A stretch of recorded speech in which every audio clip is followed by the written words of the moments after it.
ছাত্রছাত্রীরা, তোমরা যারা 6 সেমিস্টারে আছো, তোমাদের সব স্টাডি নামে 3টা সাবজেক্টের মধ্যে 2টা সাবজেক্ট নিতে হবে।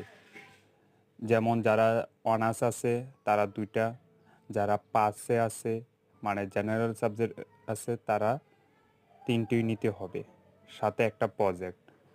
এই বিষয়টা নিয়ে অনেক শিক্ষার্থীরা আমাকে প্রশ্ন করেছিল। তো তোমাদের সব স্টাডি 6টা আছে, যেমন management, e market, human right and general study, Indian constitution and planning, introduction to journalism, society and technology. প্রত্যেকে কলেজে গিয়ে নিজের একাডেমি গিয়ে যোগাযোগ করবে। এগুলির মধ্যে থেকে তোমরা সিলেকশন করবে। যারা অনার্স আছো এগুলির মধ্যে